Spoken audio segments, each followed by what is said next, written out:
foundations. It's maybe a little too soon to get into Foundation Directory and do searching, but once you become more established, Foundation Directory is meant to be the key place where you can go to find information on the private givers. That's foundations, corporations, and charities that give money away all across the United States and indeed beyond the United States and throughout the world. What we do is try to collect that information and make it up to date. So the Foundation Directory tool, which I'll tell you where you can access it before the end of this, the Foundation Directory tool contains over 240,000 funders, information on over 2 million recipients, and we collect information on over 4 million grants each year that they're awarded. So what you get by going into it is detailed profiles of funders, grants, recipients, and companies. The reasoning being, if you're going to try and find out who's going to give you a grant, you want to know who's given grants before and where they've given and what they've given for. It's updated daily because we have a team that works to keep it up to date. And we bring the information not just from what's publicly available, not just websites, but all sorts of other sources, including direct reporting from grant makers who work with us to make sure they get the latest information out there about what's being done in the nonprofit world. I'm going to stop sharing my slides for a second and share my screen, which shows you Foundation Directory. So this is the database and what it looks like. And I'm going to just show you extremely briefly how you use it. But then I want you to tell you where you can access it and how you can get access to it. So this is Foundation Directory. When I search it, I often search and do it as an advanced search, meaning I search under the subject that my nonprofit is, and I search under the geographic focus, meaning where I serve. So I'll put Cuyahoga County, arts and culture. And sometimes I put in the population that I served, if it's specific to a particular age or gender or social economic status, people in poverty, for example. But all I need to do to use this is to search these terms. And what I wind up with is a list of funders. So just searching arts and culture in Cuyahoga County finds over 1,400 grant makers that have given over 27,000 grants since 2003. If we look at just the last 5 years or so, that gets a little bit shorter of a list, but not that much shorter because there are so many givers in Greater Cleveland that you may not know about. This is organized in order by the ones that have given the most grants for this. And you can download this information, by the way, if you use this database at a remote location, and it tells you a profile of the funder. So for example, here's the George Gund Foundation, one of the biggest funders in Cleveland. It tells you where they give their money. It tells you details on who they've given their money to, how much they gave and what was it for. And then further down, it tells you how to apply to them and the kind of things that you need to do to assemble the information to apply. And certainly Anita is going to be telling you about the process of putting together a grant request. But if you are looking for identifying different funders that you could apply to, remember that this tool is available and it does enable you to do this research and then email it to yourself or print it out. Well, what I'm showing you here is the database. As I said, it's something that you can access at different places around the city. It's not free from home, unfortunately, because that's how we make our money. We sell access to it. However, it is free at a number of different locations. So if I go to candid.org, which is our main website, and I go up here to Candid at a Glance and do the drop down, it says, find us in your community. And all I have to do is type in a zip code. And when you do that, you get a list of who are the different organizations that partner with Candid and offer free access to this particular tool.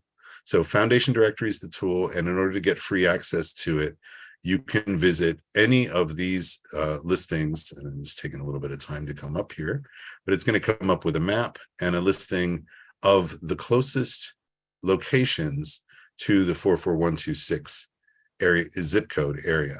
I can tell you, it's coming up a little slowly, but I can tell you, here it is. that Westlake Porter Public Library, the Berea branch, the County Library, the North Ridgeville branch of Lorraine Public Library, the main library of Cleveland Public, Cleveland Heights, University Heights Library, and many others are places where you can go and use this database for free. You have to go in, talk to the reference desk, and they'll set you up. And also they have people there that are trained to help you use it. The other thing is, the last slide will have my email address. So I'm happy to set up appointments with people who want to learn how to use this tool. And you can reach out to me and we'll see about setting one of those up, either at one of those locations or at our headquarters, which is down in the Midtown Tech Hive downtown. One other thing I want to tell you before I finish is that this database is something that you can subscribe to or use at these locations. But if you are a 501c3 nonprofit and you are under $1 million in revenue or income, you can go to guidestar.org, which is part of Candid as well. Guidestar.org is the listing of all the nonprofits in the United States. And you can go in there and update your nonprofit profile. Every nonprofit that's a 501c3 is in the United States is available here. If you want to update your nonprofit profile, you can simply click on this and get permission to do so. You can look for your organization and find it. And this is going to allow me to get into an imaginary organization called Bright Star for Good. This enables you to share detailed information on who you are with the world. People that use guidestar.org are places like Facebook, that when you have a Facebook fundraiser, they have to pull information on nonprofits from somewhere. They pull it from GuideStar. Similarly, donor advised fund givers like Fidelity use GuideStar to research who to give to. So if you want to update your information on here, there's a clear pathway on how to do it. You can go in here, find your profile, get permission to update it. And if you earn a gold seal, so you go through and you update these different levels, seals of transparency. I'm saying this really quickly, but there's a lot of explanation available on the GuideStar website. If you go in here and get a gold seal of transparency, that makes you eligible, if you're a small nonprofit under $1 million in revenue, to get 1 year of Foundation Directory for free. It's called the Go for Gold program, and it's something that we've been working on and making sure that people that are smaller organizations that can't afford to subscribe to us can get access to Foundation Directory. So that's what I wanted to tell you about. I know that's a lot of information in a short amount of time. I'm going to stop sharing my screen here so that I can go back to the final slides. The database is for nonprofits when looking for Foundation Directory, but anyone can use it to search for funders all across the country, not just in Ohio. I mentioned the places where you can go, and I'm going to go back to resume the slideshow here.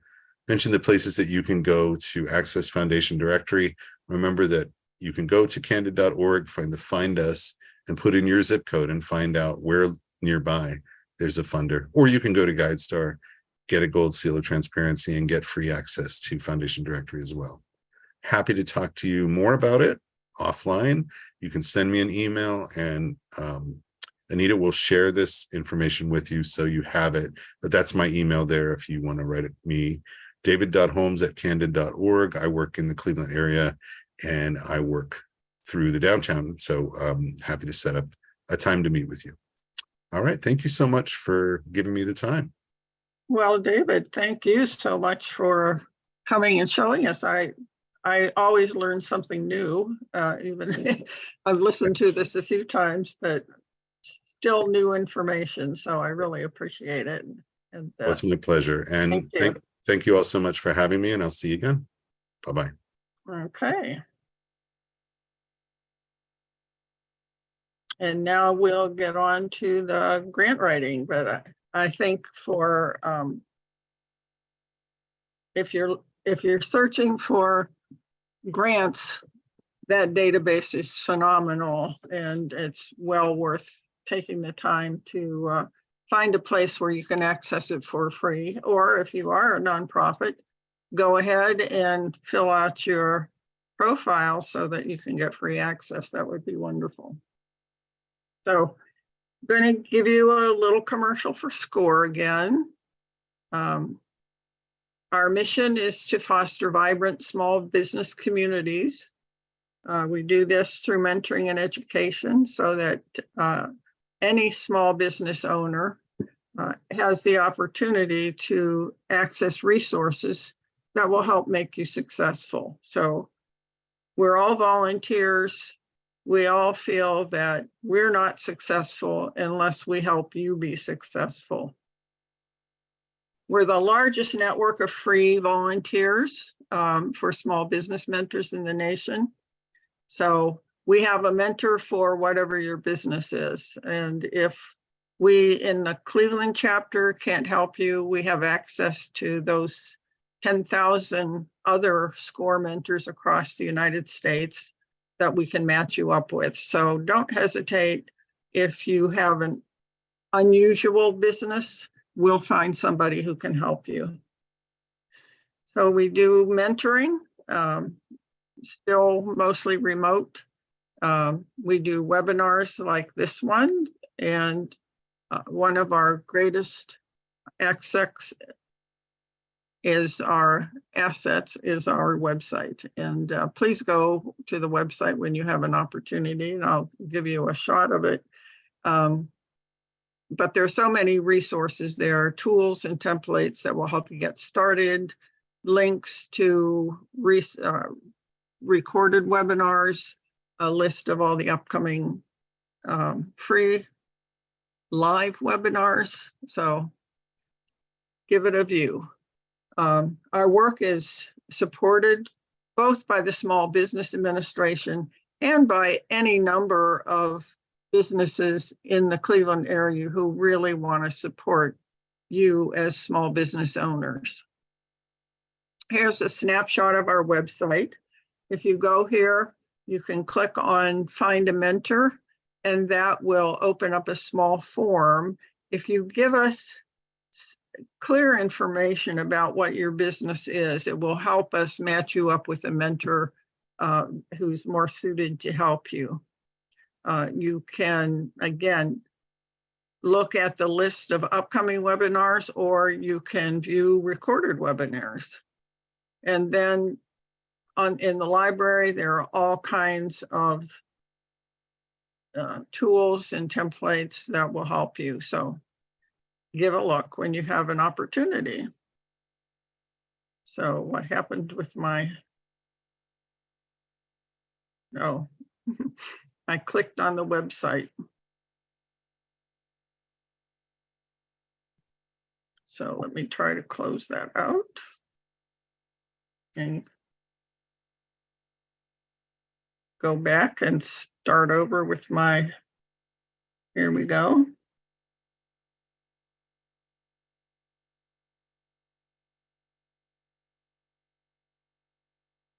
Okay, so we're going to talk about grant writing basics tonight.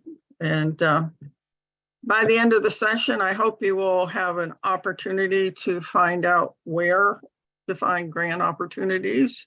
You'll know how to search for and determine your eligibility. Also to understand an approach on how writing a grant application and what sorts of things you might include in your application. So where do you find grant opportunities? Well, you just saw David's presentation, which is a wonderful place, again, to search for grant opportunities. But you might also have board members who have links to organizations that provide grants. Perhaps they've worked at a bank or someplace that has a foundation, and they might have an in as far as helping you get a grant. You can also search on Google. Many local organizations have foundations. You can go, say, to Key Bank instead of their bank website, go to their Key Bank Foundation website. And many of the businesses in Cleveland and in the region have a foundation that does give out small grants. So again, candid. And if you're looking at federal grants, the place to go is grants.gov, because 26 different agencies in the government post on that grants.gov. So these, if you're interested in Ohio grants by the state, here's a link to those. Not only grants, but they have low interest rate loans and various types of tax incentives. Again, they're specific to Ohio. There's a link to the city of Cleveland and also to Cuyahoga County. So the interesting thing about Ohio, Cleveland, and Cuyahoga County is that they get boluses of money from time to time, and they will then initiate a grant opportunity. So you have to keep checking back, because once the money's gone, the grant no longer exists, but another one may come along. So if you check periodically these different websites, you may find a grant opportunity that will be useful to you. So eligibility, there are two keys to eligibility. One is, are you eligible for the program? Again, if we're talking about federal grants, you have to have a DUNS number, and here's a link to register for a DUNS number. And you also have to register in SAM. Those are the first two things that you have to do prior to applying for any kind of government grant. Private foundations do also have eligibility, and they will tell you in their announcement who's going to be eligible. And some of them are very specific. You have to perhaps have worked for a certain company, or you might be confined to a very specific region, or very specific target populations. So again, when you read the announcement, you should be able to tell if you are eligible. So if you don't know for sure, contact the program director in the request for application. And usually those people are very helpful. So the legal eligibilities, as opposed to the program eligibilities, may be different. It might be only available to a specific type of organization or size, depending on the type of funding agency. So if you're looking at federal grants in particular, they are generally very detailed about what organizations are eligible and ineligible. Local foundations generally require a 501c3. Also, most federal grants do, unless they state otherwise.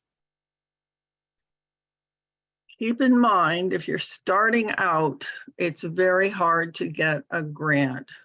And that's because they want to fund organizations that they know are going to be around in the future and that have a track record. Hard to have a track record if you haven't really started yet. So if you don't meet the eligibility requirements, there is no point in applying, and don't waste your time. But if you are in doubt, contact the program director. Especially the federal grants, the program directors are, again, generally very helpful. Private foundations may or may not list a contact person, but if they do, that's a person that you should contact if you have any questions. So in general, they want to know what kind of track record you have. So they expect you've been in business long enough to be able to show some success in pursuing your mission. So what have you accomplished? If you're just starting a nonprofit and you don't have any key performance measures identified, sit down and think about what you're doing and how you're going to measure it and how you're going to be able to tell people, I know I'm successful because I'm measuring these specific things.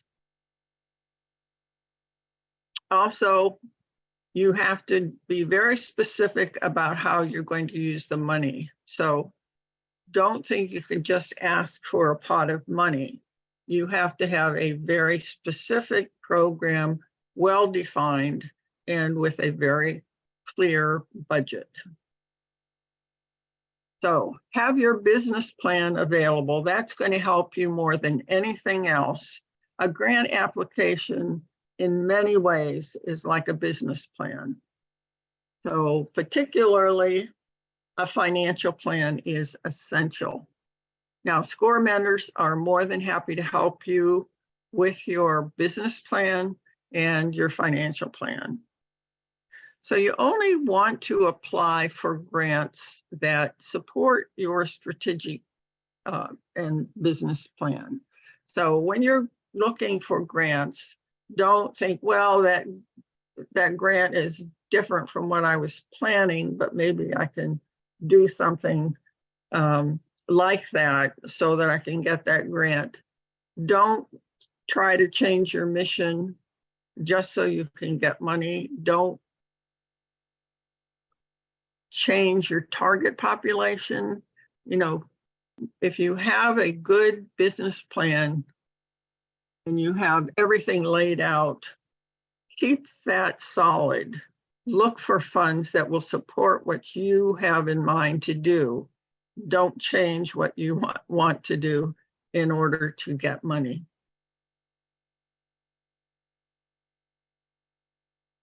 So private foundations are probably where most of you are going to be looking. They give grants that support your mission if your mission is consistent with their funding initiatives. They also often give charitable donations that will support a one-time project. So think about, am I looking for a grant that is going to support my program on an ongoing basis and help me build my program? Or am I looking for a charitable donation for a one-time gift that will solve one problem? So what do private grantors expect? So this is taken directly out of a grant application or announcement. As a corporate neighbor, our focus is on neighbors, education, and workforce, with an emphasis on racial, economic, and environmental equity. So this actually is a pretty broad statement. So if you have a project that's focusing on your neighborhood and has to do with education, and maybe it's helping people get jobs, you know, training people, they would support that. If you're helping low-income teenagers develop skills that might make them employable. If you're developing programs to educate preschoolers or elementary schools, whatever, you can apply for funding for those specifics, because the private grants are not telling you exactly what you have to do. They're asking you, tell us about what you're doing within this sphere.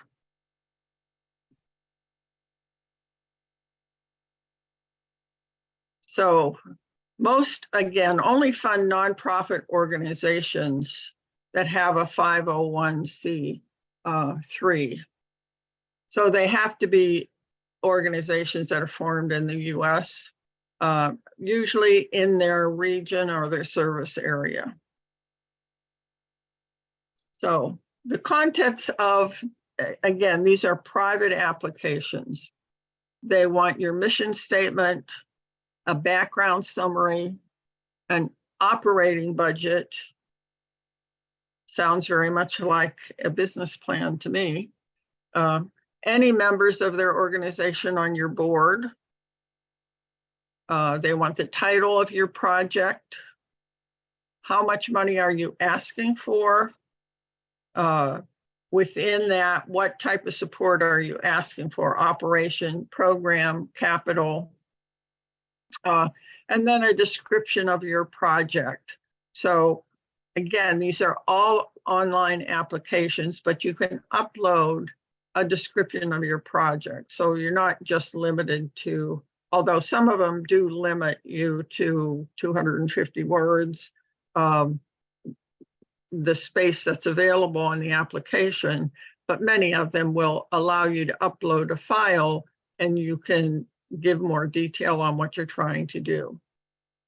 Of course, they want to know when your project is going to start and end.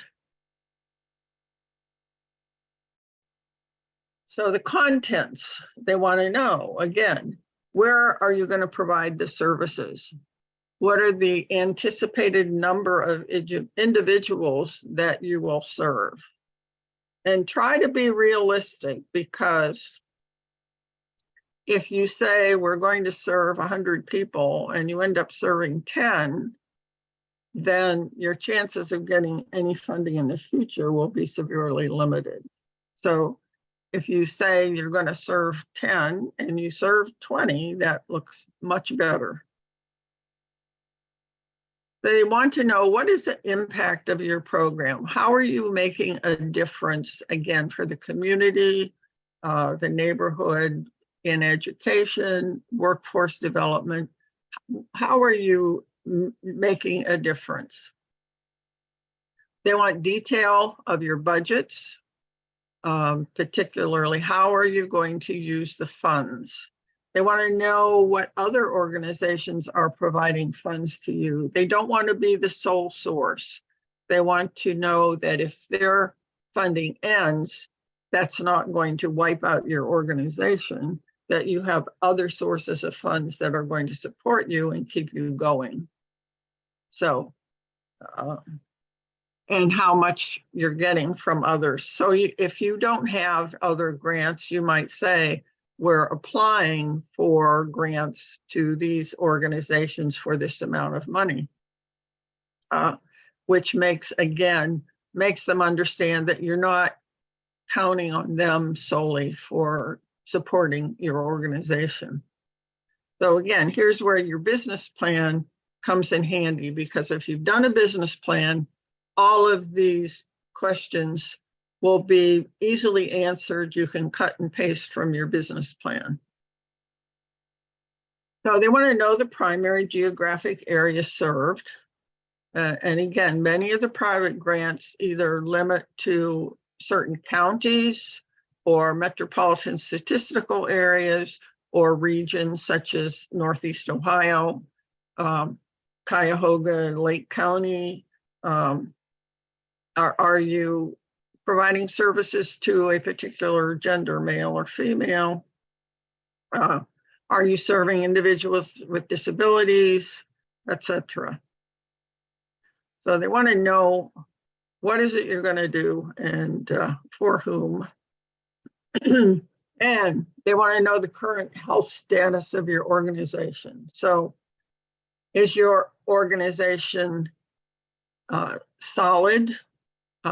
They want to know how many staff do you have? How long have you been in operations? What's your operating budget? Some of them are asking, how have you been impacted by COVID-19 and what have you done about it? Do you have a mission statement regarding diversity, equity, and inclusion? If not, do you have a strategy regarding those? And do you have plans to implement that strategy? Some of them are going to ask, does your organization have an environment sustainability strategy? Have you given any thought to it? You know, this is something you should think about, and at least be able to make a statement that comes from the support of your board. So it's something you should discuss with your board. You know, you might say, our organization has no impact on the environment, and therefore we have not developed a strategy, but you need to address it in some way.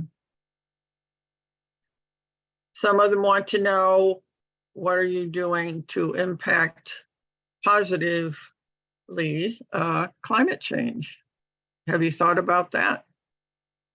They want a list of your board and your staff members. They want a copy of your IRS determination letter, your 990, and your most recent audited financials.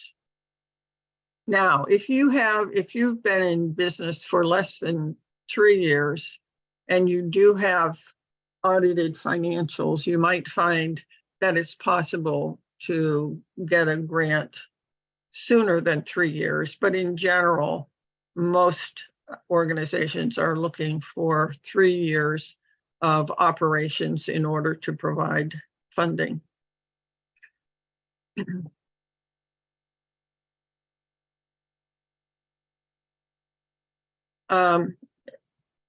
Again, I put in the chat that you'll get a copy of both Dave's slides and mine, as well as a link to the recording, which includes both Dave's and my presentation. So now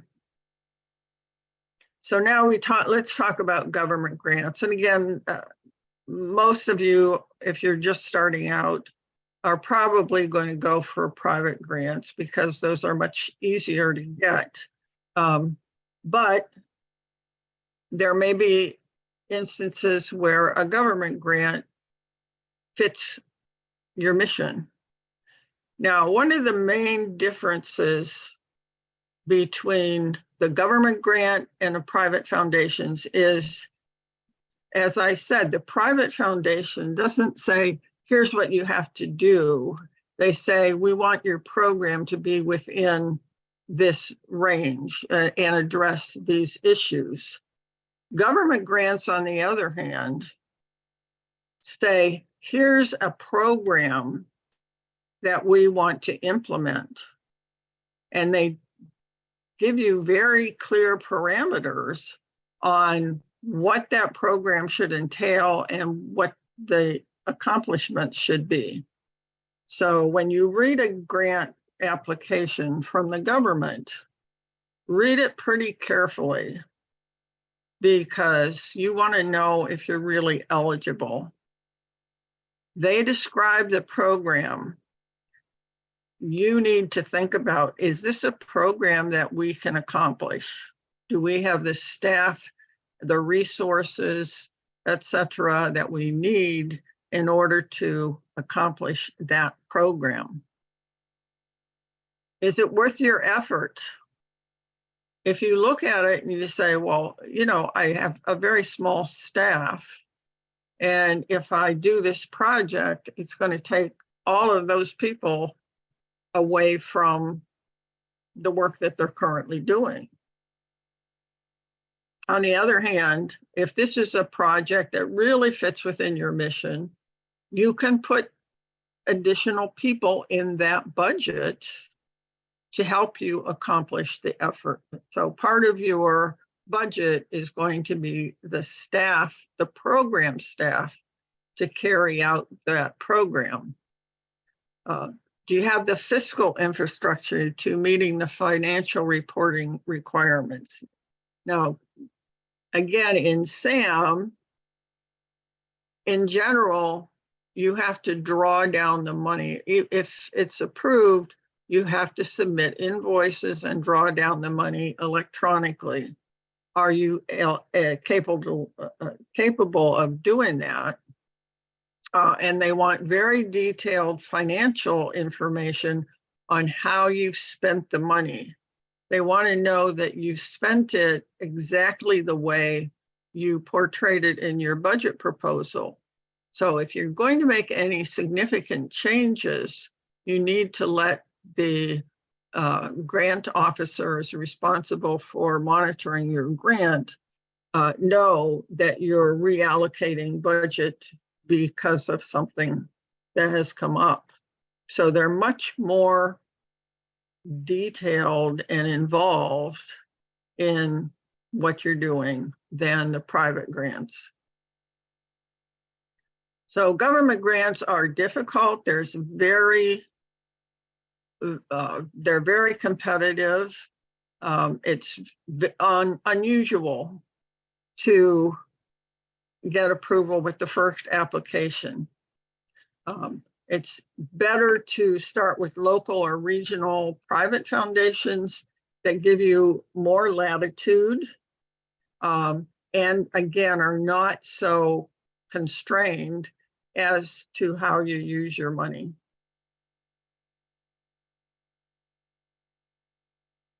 Okay, so if you've decided to go ahead with a government grant, you have to decide how are you going to implement the project.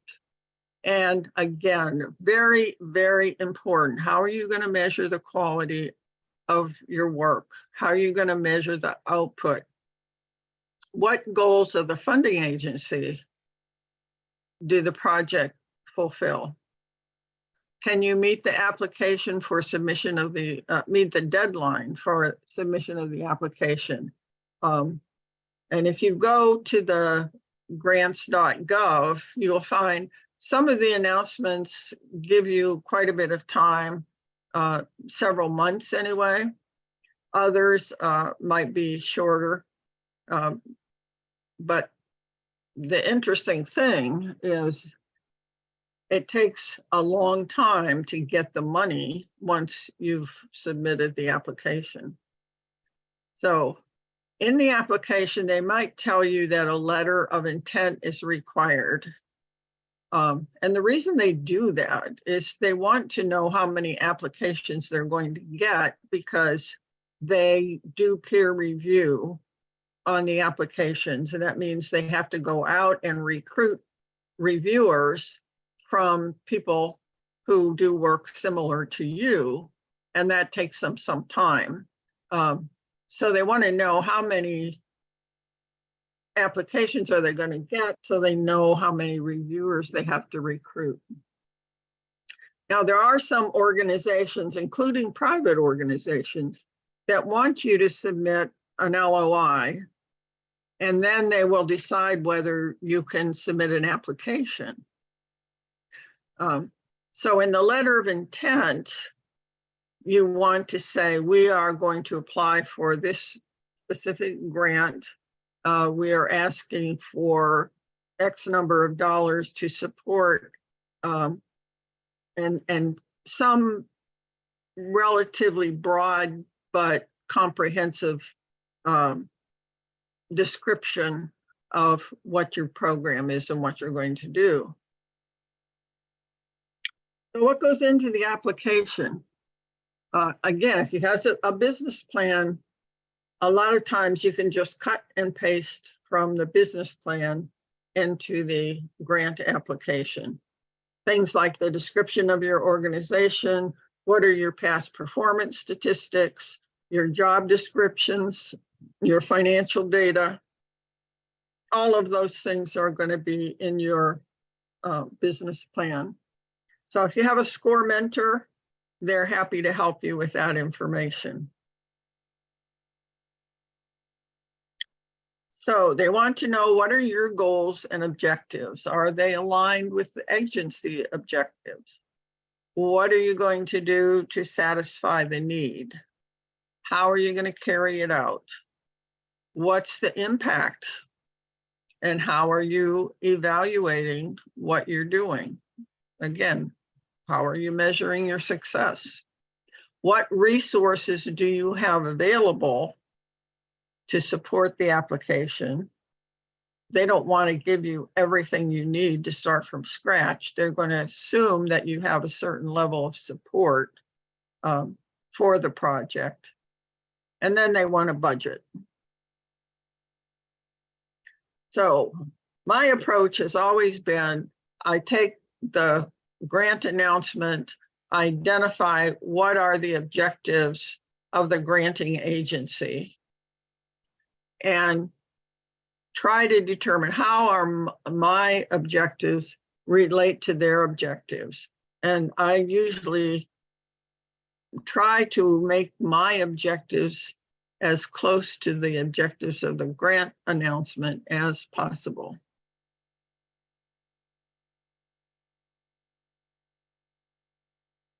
So this is an example.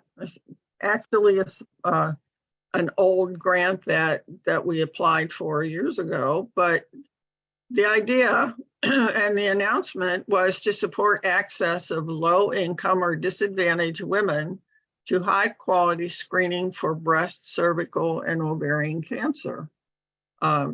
Second objective, to assure early detection and treatment. The third is to educate people about prevention, treatment, and follow-up.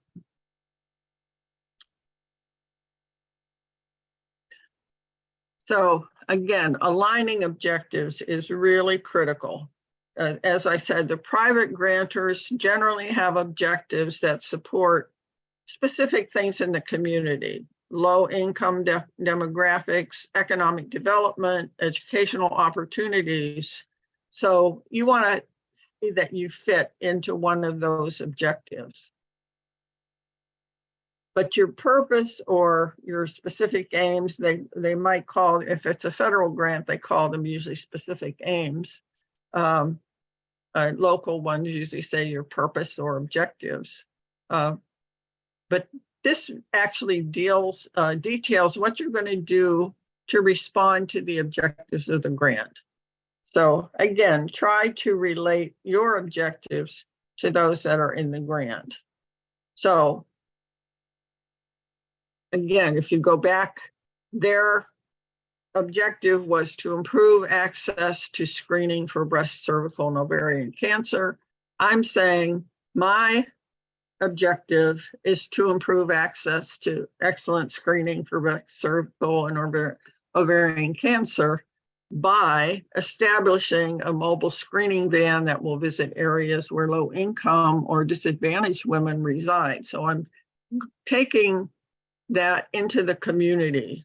So we'll have all the equipment we need to do the screening. We're going to try to get there when it's most convenient for local residents. So we might go in the evening, on the weekends, times that we know they're going to be available. So to raise awareness, I'm going to say we're going to do newspaper, radio, TV, public service announcements, and so forth. Today, which is a few years later, I'm probably going to do a lot of social media blitzing as well. And then I'm going to present local workshops and seminars to educate women.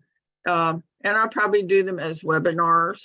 I'll put information on my website, on the social media, trying to get as much information out that will educate women on how to prevent breast cancer. There are things that they can do as far as diet, exercise, etc., and get regular screening, and then follow-up care.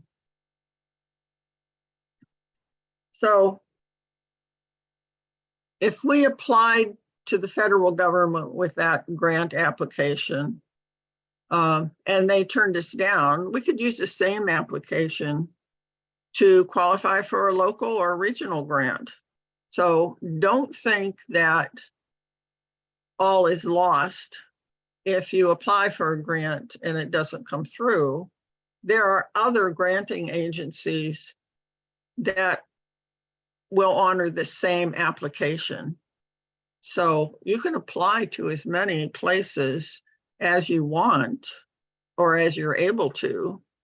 And if more than one comes through, you may be able to accept both of them as long as they don't overlap. So if you can use, say you have a project that's going to cost $30,000 and you can get 10,000 from one grantor and 20 from another, they're not going to overlap.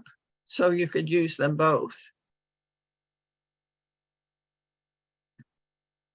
So then again, for the federal grants, the bulk of your application is going to be, how are you actually going to do what you say you're going to do?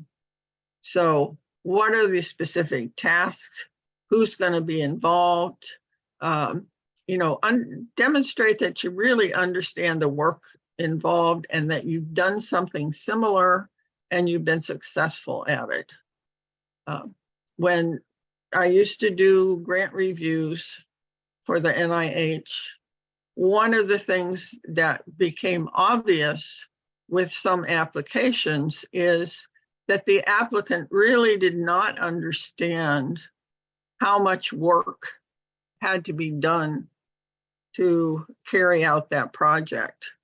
And they didn't put in enough staffing or enough resources and so forth. So you have to really be comprehensive, detailed, and make sure that you're doing, asking for enough to actually do the project.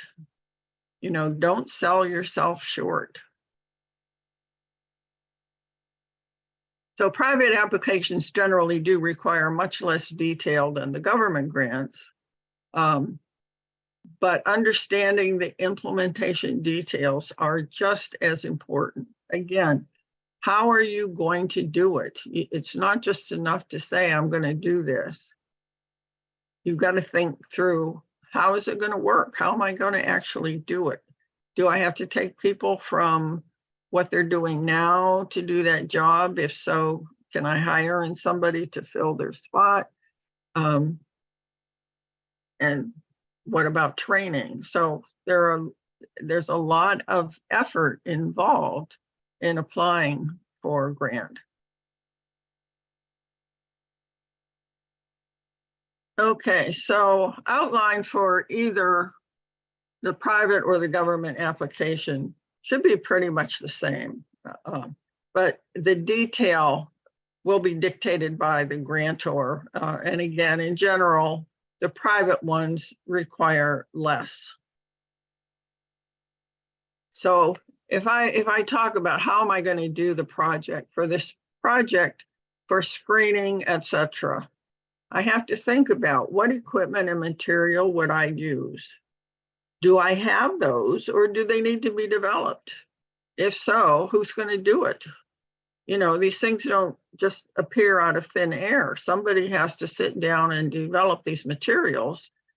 Who has the time to do it? Do I have to hire somebody? These are things you have to think about. How will I recruit clients or accomplish the grant's goal? Now, I may project again that I'm going to see 100 clients a month. And that's fine, but then I have to figure out, how am I going to recruit them? What am I going to do? If I'm using social media, if I'm using cold calling, maybe I'm going to go out and talk to community groups. But you have to figure, if I talk to 10 people, how many of those are actually going to be willing to participate in my research study or my program or whatever. So unless you have people lined up waiting for you to start your program, you need to think very seriously about, how am I going to recruit people to do that? And again, I can tell you, after many years in doing clinical research, that getting clients or getting patients to participate, particularly if it requires them to do something different from what they had in mind, is a real challenge. and you have to be good at convincing them that what you want them to do is the right thing. So now, again, who's going to present material if I'm going to train people or educate them? Who's going to do that? What kind of materials do I need? Over what time frame am I going to be doing this? These are all things that you need to think about. Again, do you have adequate staff, or do you need to recruit? If you recruit, to be sure that an individual is available and trained for the project.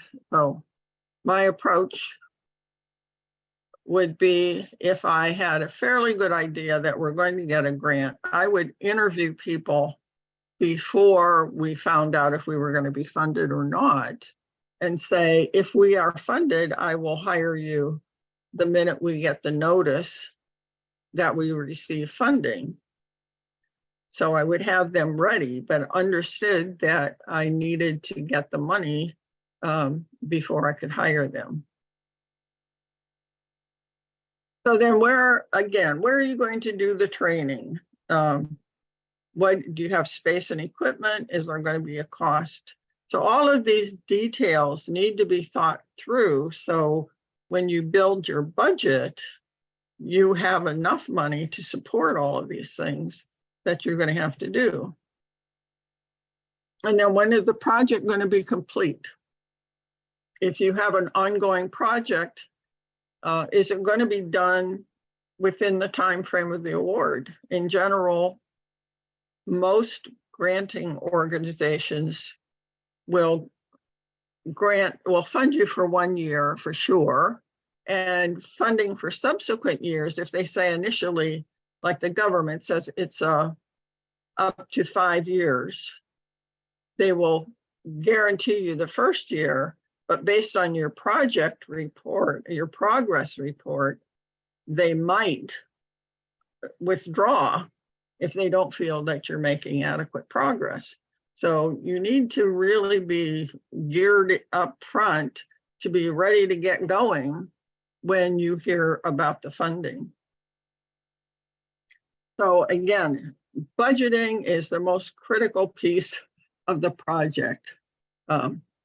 You want to list all the people involved in the project, what their time allocation and salary benefits. You want to include salary increases. I would generally just put a job description for that person in the appendix.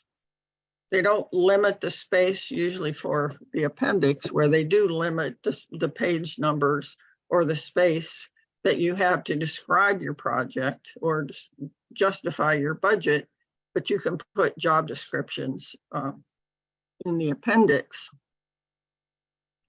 You want to list all the equipment and supplies.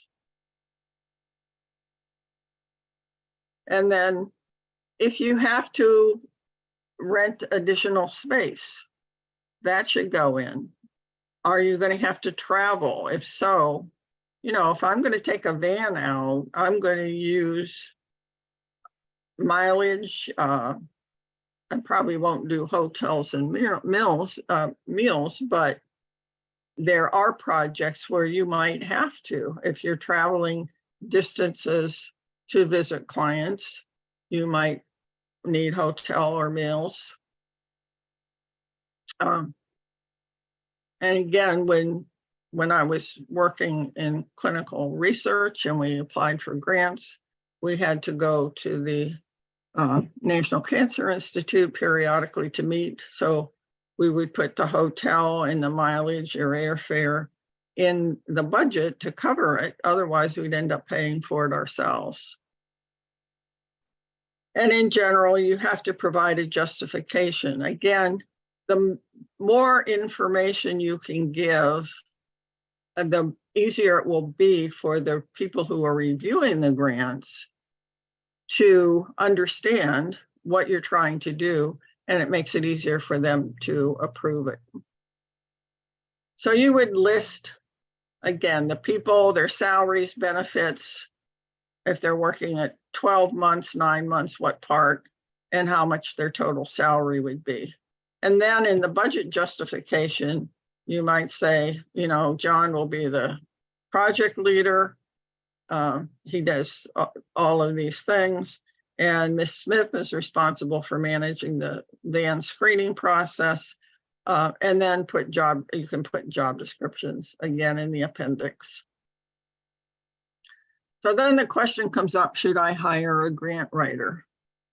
And experienced grant writers can be an asset.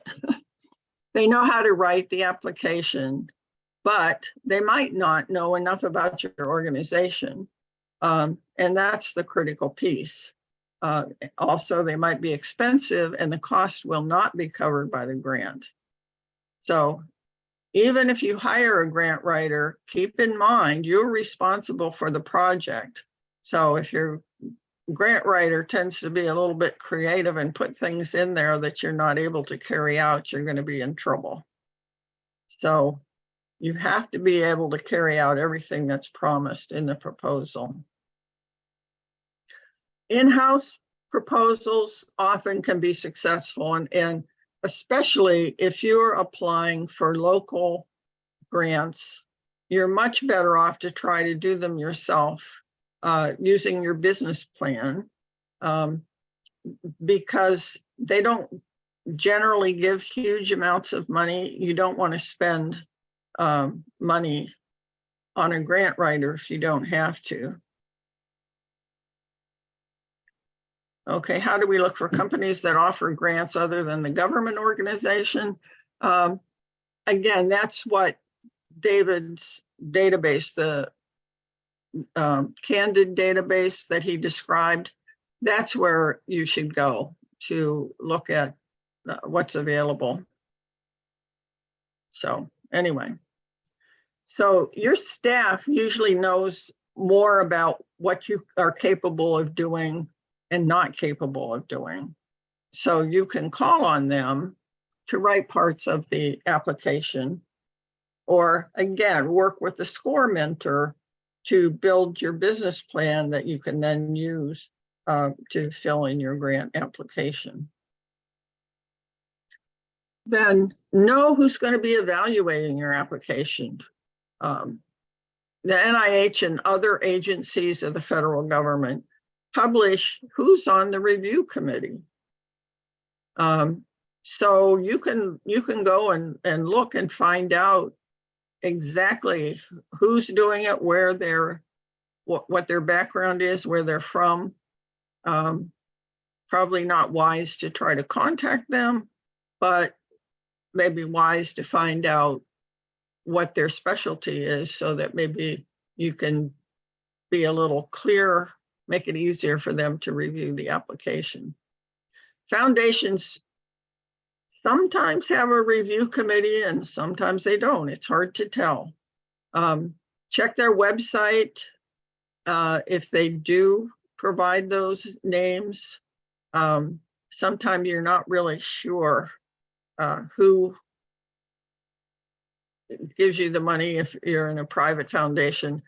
That's why it's very helpful, especially for local foundations, if you know somebody, or maybe your board members know somebody who works in the organization who can give a little push to help you out. Again, put yourself in the place of the reviewer. What would you be looking for? The easier it is for the reviewer to see that your proposals align with the goals of the agency, the better she will be able to rate it. So going back to that application where I'm doing the breast cancer, if I were reviewing that as a reviewer, I would look and say, well, gee, their objectives align exactly with the announcement, you know, so they're doing all the right things. Now, have they put in enough staffing to do what does it look like they really understand what's needed? And so if they are, then I'm more likely to approve the application.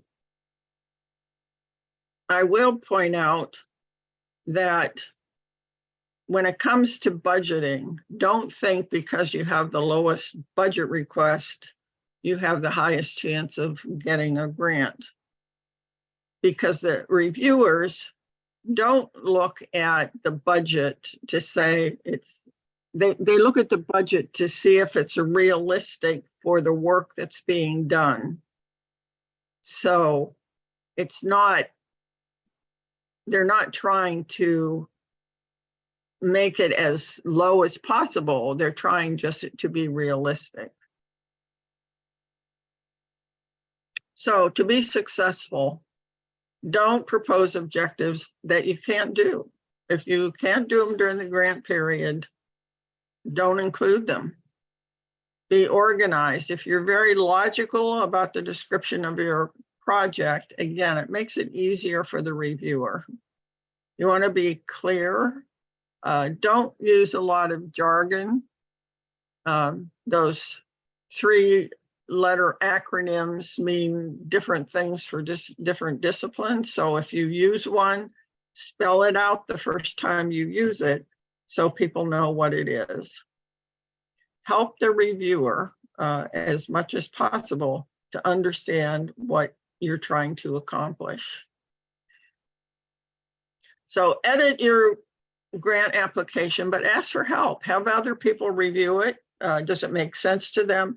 Sometimes you're so familiar with what you're working on that you leave out things that are really necessary for other people to understand what you're trying to do. So even have somebody who's outside your organization who doesn't know what you're doing review it just for clarity and fluidity and understanding. Then go and evaluate the proposal based on the review criteria. And in federal grants, they identify specifically what their review criteria are. So if the format, well, most of the grant applications now are all online, so you really don't have much choice. But if there's a page limit, don't exceed it.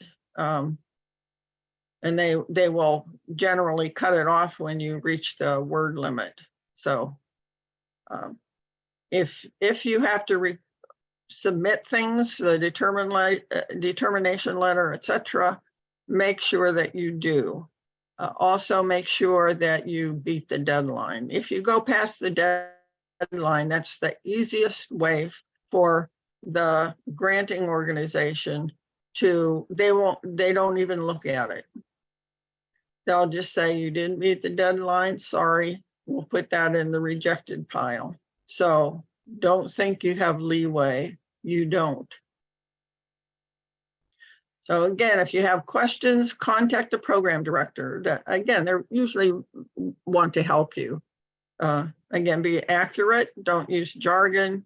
If you're working with other organizations or agencies, and sometimes you have a better chance of getting a grant if you work with some other organizations, or if you can get them to refer clients to you or help you in some way. You know, maybe you're missing a piece of what you need to have, but there's another organization that can provide that. Get a budget for them and include it in your grant, and then also include a letter from them saying, we're so excited about the opportunity to participate with you in this grant. We are going to do blah, blah, blah. That goes a long way, believe it or not. The reviewers want to see things like that to know that you've got the support of other agencies that you might work with. So the cycle is that the agencies develop the program announcement, they publish it, you file your application, they announce the awards, and then the funding is initiated. So there are different time frames. The government, generally, you submit an application, it takes about 10 months until you know if you're going to be funded or not. Private grants, sometimes during COVID, say the Cleveland Foundation was using monthly reviews and quarterly reviews, depending on the size of the application. But usually they're much shorter and quicker turnaround. Again, the process for the government grant is very regimented. Private grants, sometimes you really don't know. But these are the review criteria that the government uses for their grants. So it's the significance. Does the project address an important problem? Do the individuals have appropriate education, training, and experience? That's very important. Does the project bring anything new? Does the approach seem appropriate for the project? Does it seem like it has the potential for success? And does the environment provide support for the project? And that means, for instance, when I put in the application for that mobile van, I was working at a hospital where they had all the resources and so forth to support that. That's what that means by the environment. So don't be discouraged, again, if your grant is not approved the first time. Read the commentary of the reviewers. Now, again, for federal grants, you will get a summary of the reviewers' comments. And if you address those, you can reapply. Put in the same application, but addressing those shortcomings that were identified during the initial grant review. So you have a better chance of being approved the second round. So you want to resubmit it. And then again, submit it to other funding agencies. There's no reason why you can't. You can use the same application to as many organizations that you think you fit. So again, fail just means the first attempt in learning. We all go through it. We all fail. You know, when you write grants, you have to realize that a lot of them aren't going to be successful, but that shouldn't discourage you. If you have a good project, somebody's going to review it and appreciate it and give you funding. So I think we're done. Let's see, any questions? Okay. I think I already answered the question about looking for companies. Please use the Candid database. Find out where there's a library close to you where you can use it for free, or go into GuideStar and fill out your profile so that you qualify for free use for a year. The reason you might use a zip code to find a foundation is because a lot of them fund nonprofits in their area. So you want to find, you want to find somebody who's likely to look at what you want to do.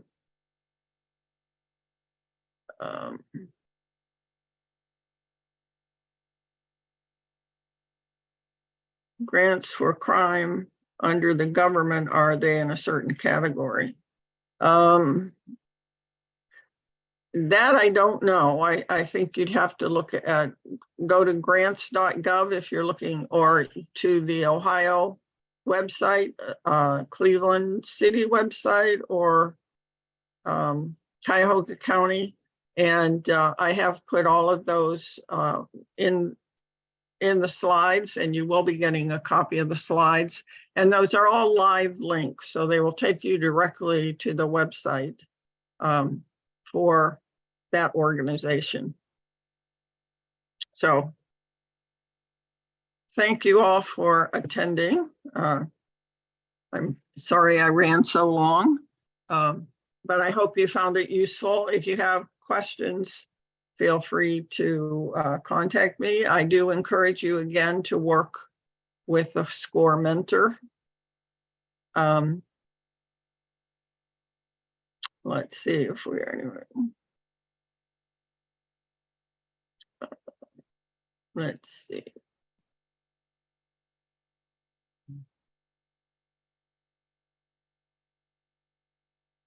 Okay, I think